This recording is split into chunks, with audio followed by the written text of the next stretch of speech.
백플레인 요 뒷부분을 공급하는 회사가 사피엔 반도체이기 때문에 사피엔이 이번에 계약한 게 메타구나. 저는 이렇게 추정을 하는 거거든요. 12만 주를 가지고 있어요. 12만 주를 한 100억 정도에 샀네요. 그러니까 한 주당 한 8만 3천 원에 산 거예요. 이 회사도 83층에 물려있다. 83층.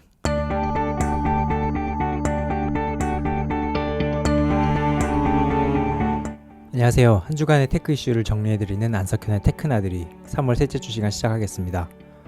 오늘도 시작하기 전에 텔레그램 채널 홍보 한번 할게요. 여기 많이 이용해 주시고요.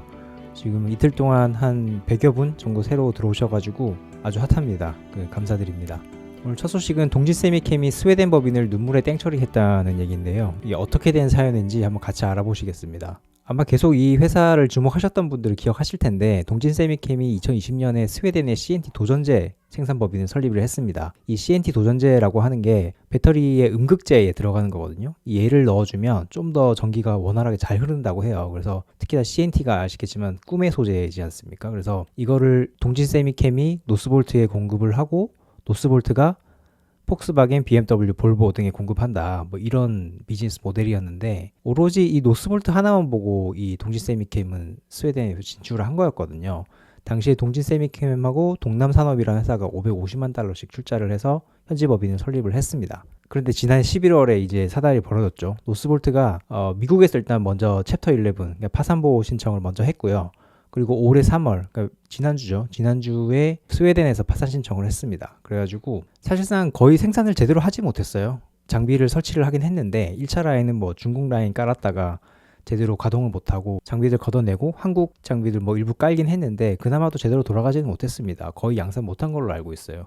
그러다 보니 이제 동진세미캠이 곤란하게 됐죠. 노스볼트 하나만 보고 스웨덴에 진출한 거였는데 그 회사가 지금 양산을 못하고 파산을 해버렸으니까요. 그래서 제가 동진세미캠의 사업보고서를 오픈을 해봤거든요. 최근에 이제 나왔으니까 한번 열어봤는데 타법인 출자 현황에 보면 동진 스웨덴이라고 있어요. 근데 지난해 초 그러니까 1월 1일 기준으로 해서 이 회사의 장부 가치가 120억, 그러니까 119억 9,600만 원이라고 잡아놨습니다. 이 장부가액이라고 하는 건 회사를 청산해봤을 때, 그러니까 법인을 청산했을 때 이 동진세미캠이 가질 수 있는 현금이 어느 정도 되냐 이런 의미거든요. 근데 당시만 해도 한 120억 정도 된다고 봤었던 거예요. 근데 연말 기준, 기말 기준으로 보면 제로입니다. 제로. 아예 그냥 완전히 청산을 한다 해도 회사를 청산을 한다 해도 우리가 건질 돈이 10원도 없다 이렇게 얘기하는 거거든요. 보면 자산이 642억인데 이걸 다 팔아도 우리가 건질 수 있는 건 없다 이 말인 거죠. 어찌 보면 좀 당연한데 여기에 뭐 노스볼트를 통해서 폭스바겐, BMW, 볼보 등에 공급한다고 해도 지금 노스볼트가 파산한 이상 거기에 있는 뭐 장비니 소재니 이런 것들을 사용할 용처가 아예 없는 거거든요. 그래서 현재 투자해 놓은 장비들은 사용 가치가 제로라고 봐야 돼요. 그래서 이거를 이제 땡처리를 해 놓은 거죠. 제가 좀 주목한 거는 이 부분도 있지만 여기 보시면 원래 당시에 2021년도에 법인을 설립하고 나서 지분율은 51.25%예요.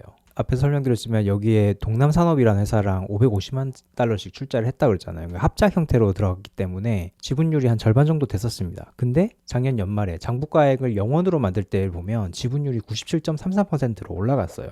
거의 사실상 100% 다 가지고 있는 거죠. 어떻게 된 사연인 거 보니 아마 이런 거겠죠. 처음에 투자할 때는 동진세미캠이랑 동남산업이 550만 달러씩 출자를 했으나 나중에 투자하다 보니 이게 노스볼트가 제대로 안 들어갈 것 같으니까 아무래도 동진세미캠만 유상증자를 하고 동남산업은 우리는 더 이상 따라가지 않을래 하다 보니 여기만 지분이 계속 오르고 여기는 따라가지 않은 거죠. 어떻게 보면 이 스웨덴 공장의 어떤 손실을 동진세미캠이 혼자서 좀 캐리해왔다고 이렇게 볼 수가 있거든요. 근데 저는 이게 괜찮은 건지는 잘 모르겠습니다. 왜냐하면 제가 동남산업이라는 회사가 어떤 회사인지 한번 알아봤어요. 이 회사는 보면 최근에 이제 돌아가신 이부섭 회장, 그러니까 동진세미캠의 창업주죠. 이부섭 회장과 장명옥 씨, 이분이 이부섭 회장의 아내분 되십니다. 이 두 분이 합쳐서 한 59% 정도의 지분을 가지고 있는 회사거든요. 사실상 개인 회사죠. 왜냐면 동진세미캠이 40%를 가지고 있다고는 하지만 최대 주주는 이 내외분이라고 봐야 될 겁니다. 따지고 보면 처음에 스웨덴 법인을 설립할 때만 해도 굉장히 사업성이 좋아 보였으니까 동진세미캠이랑 동남산업, 그러니까 창업자의 개인 회사가 같이 투자를 했다가 나중에 이제 보였을 거 아니에요. 노스볼트가 제대로 양산을 못하고 있고 이 회사가 과연 영속이 가능한지를 현지에 있으니까 누구보다 잘 알겠죠. 근데 그렇게 됐을 때 동진세미캠이 계속 유상증자를 하면서 지분율을 늘려갔고 동남산업은 유상증자에 참여하지 않으면서 지분율이 계속 떨어져 가고 있었던 거죠. 예, 물론 뭐 법적으로 문제가 없으니까 이렇게 했겠지만 제가 만약에 동진세미캠의 개인주주면 굉장히 기분이 나쁠 것 같긴 합니다. 그리고 또 한 가지 눈에 띄는 거는 이 회사가 보니까 삼성전자에 주식 투자를 했더라고요. 작년 초에는 없었는데 작년 연말에 보면은 12만 주를 가지고 있어요. 12만 주를 한 100억 정도에 샀네요. 그러니까 한 주당 한 8만 3천 원에 산 거예요. 한 주당 8만 3천 원이면 최근에 뭐 삼성전자가 6만 전자 다시 됐다고 막 했으니까 꽤나 손실 구간에 있는 거죠. 그 보니까 36억 원 지금 손실 중이라고 써놨습니다. 동진세미캠은 국내 소부장 회사들 중에 삼성전자의 D램과 낸드 플래시 시황을 제일 먼저 알 수 있는 회사거든요. 왜냐하면 포토레지스트를 공급을 하기 때문에 여기서 공급하는 EUV 포토레지스트가 로직이나 D램에 들어가고 그리고 KRF라고 하는 그 포토레지스트가 낸드 플래시에 들어가죠. 이렇게 잘하는 회사도 삼성전자 주식 투자는 정말 어렵다. 그러니까 여러분이 삼성전자에 물려있는 건 어찌 보면 당연한 일일 수도 있습니다. 이 회사도 83층에 물려있다. 83층. 위안되시라고 말씀드립니다. 위안이 안 되나요? 자, 다음은 페이스북과 사피엔 반도체가 계약 규모를 2배 확대했다는 내용입니다. 사피엔 반도체가 지난주에 공시를 하나 했는데 원래 이 회사가 맺고 있던 47억짜리 계약을 95억으로 올렸습니다. 근데 계약을 갱신하면서 금액을 한 2배로 한 건데 국내 이제 상장사들이 보통 계약을 이렇게 새로 정정할 경우에 정정 신고를 할 경우에 보통은 그냥 기간만 늘어나고 계약 금액은 거의 그대로 오거든요. 그러니까 어떻게 보면 굉장히 부정적인 이슈죠. 이 정정 신고하는 거는. 근데 이 회사는 기간은 한 반년 정도 늘어나고 금액은 2배가 늘어났어요. 이거 굉장히 호재죠. 이 케이스 같은 경우에는. 그러면 이 사피엔 반도체가 누구랑 계약을 했나 보면은 뭐 비밀에 붙였어요. 이게 CA, 캘리포니아의 빅테크 컴퍼니라고 했는데 캘리포니아의 빅테크 컴퍼니 많죠. 구글, 페이스북, 아마존, 애플 뭐 이렇게 굉장히 많잖아요. 뭐 제가 음으로 양으로 알아봤을 때는 페이스북인 것 같습니다. 여기가 메타죠, 메타. 그러니까 페이스북을 운영하는 이름을 이제 메타로 바꿨죠. 이 회사가 요즘에 한참 꽂혀 있는 게 이제 이 AR 글래스지 않습니까? 이 AR 글래스에 인공지능을 가미해서 AR 글래스를 만들죠. 사피엔 반도체는 이 디스플레이에 관련된 솔루션을 공급하는 회사입니다. 정확하게 뭘 공급하냐면 여기 안경을 쓰고 있으면 우리가 말로 어떤 명령을 내리거나 뭐 길을 찾아달라고 얘기를 하거나 뭐 하면 여기 앞에 화면을 띄워줘야 되잖아요. 근데 이 화면을 띄울 때 이 화면을 보통 우리가 레도스라고 그러거든요.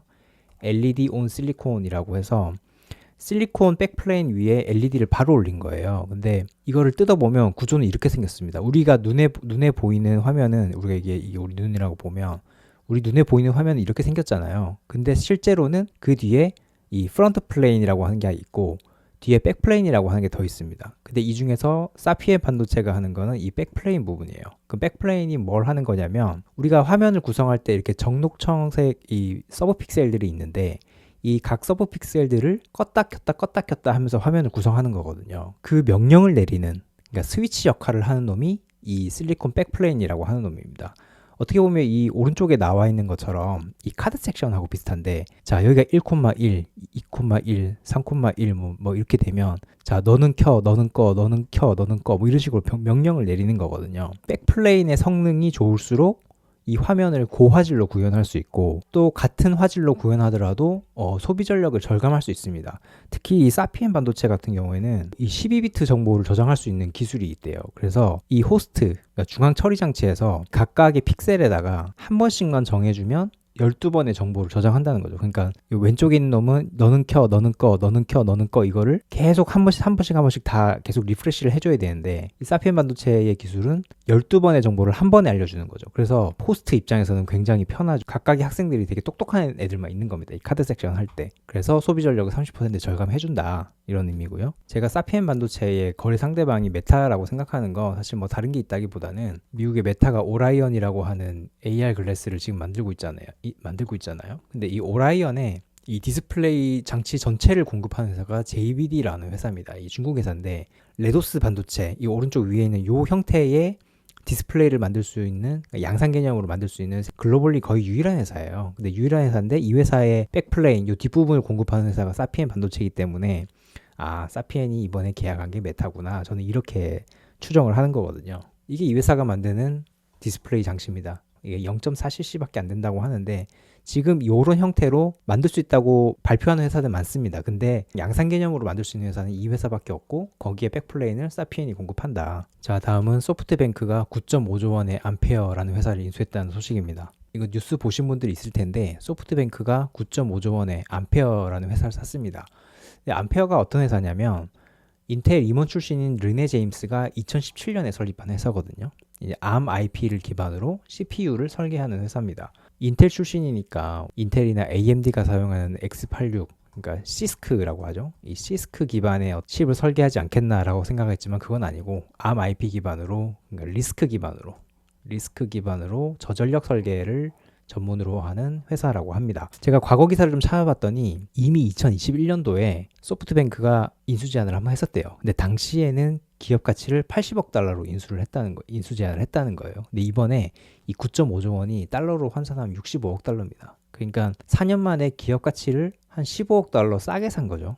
아, 이럴 줄 알았으면 이때 팔 걸, 뭐 이런 생각 하겠지만, 근데 저는 이 금액을 보면서 어떤 생각이 들었냐면, 이 암페어라는 회사의 어떤 알맹이가 좋아서 사는 건 아니구나 싶은 생각이 들었어요. 왜냐면 너무 매력적이고 이 회사의 제품이 뭐 아주 엑셀런트 하다면 이때보다 오히려 비싸게 사거나 그래야 되겠죠. 아니면 뭐 다른 회사가 이 회사보다, 소프트뱅크보다 더 많은 금액을 제안을 한다던가 그래야 되겠죠. 근데 지금 4년 만에 오히려 기업 가치가 이렇게 떨어졌어? 그러면 이 회사의 이 CPU 설계 자체가 아주 매력적인 건 아니구나라는 생각이 들었습니다. 그래서 이 뉴스랑 한번 연결해서 보실 필요가 있는데, 지난달에 저희가 한번 다뤘었죠. 그러니까 ARM이 자체 칩을 만든다. 원래 ARM은 IP, 반도체 설계 자산이라는 걸 만들어서 팹리스트들한테 공급하는 회사거든요. 퀄컴이나 미디어텍이나 뭐 이런 데들 있잖아요. 이런 데들한테 이제 IP를 공급을 해서 이 회사들이 반도체를 출하하는 뭐 이런 형태의 비즈니스를 가지고 있는 회사인데, 이제 ARM도 우리가 직접 설계를 할 거야, 이렇게 시장에 들어오는 거거든요. 제가 볼 때는 이제 이 회사, 그냥 퀄컴이나 미디어텍이나 이런 회사들하고 경쟁을 하기 위해서는 필요한 게 뭐죠? 실제로 반도체 IP를 가지고 반도체 SoC를 설계할 수 있는 인력들이 필요한 거죠. 그래서 이번에 소프트뱅크가 암페어를 인수하는 건 실제로 이 회사의 어떤 CPU 설계가 필요하다기보다 여기 안에 들어있는 설계 인력들이 필요한 게 아닌가 싶은 생각이 듭니다. 공교롭게도 지난달에 그 ARM이 자체칩 만든다는 기사가 나오고 나서 다다음 주 정도에 ARM 코리아에서 기자간담회가 있었어요. 그래서 제가 가가지고 한번 물어봤어요. 여기 지사장님한테 여쭤봤는데, 황선욱 지사장님이시죠.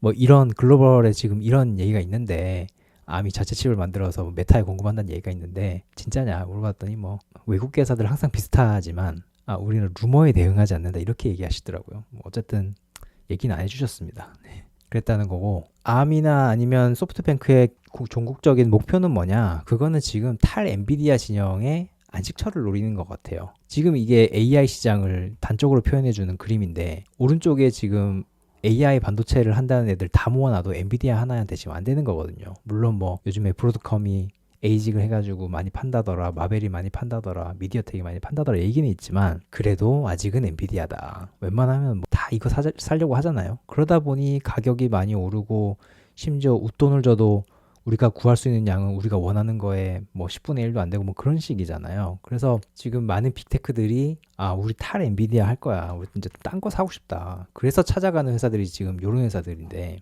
사실 이 리벨리온이나 퓨리오사는 우리나라 회사인데 나머지 세 개의 회사에 비빌 바는 아닙니다만 그냥 한번 넣어봤습니다. 제가 좋아하는 회사들이라서. 근데 여기에 이제 ARM이 올라타서, 야, 우리가 IP를 얼마나 잘 만드는데 우리가 올라가면 어느 정도 무게중심 맞출 수 있어, 우리한테 와라, 우리가 AI 반도체 다 만들어줄게, 뭐 이렇게 지금 하려고 하는 것 같습니다. 자, 오늘 이렇게 세 가지 소식 알아봤습니다. 지난 시간에 이지키포스트 시간에 제가 몇 가지 설명드리다가 틀린 게 있는데, 습식 메탈라이제이션 제가 설명하면서 PD, 그러니까 팔라듐을 제가 백금, 그러니까 PT라고 제가 얘기를 했었더라고요. 틀렸으니까 잘 걸러 들으셔야 되고, 죄송합니다. 그리고 스퍼터링 관련해서도 제가 좀 잘못 설명한 부분이 있는데, 이건 제가 따로 나중에 다시 수정해서 올리도록 하겠습니다. 자, 오늘 내용이 좀 길었는데 제가 준비한 소식은 여기까지고요. 저는 다음 주에 더 유익한 소식으로 찾아뵙겠습니다. 구독, 좋아요, 알림 설정 해주십시오. 그리고 여기 오른쪽에 텔레그램 채널 들어와서 가입해 주십시오. 감사합니다. 다음 주에 뵙겠습니다.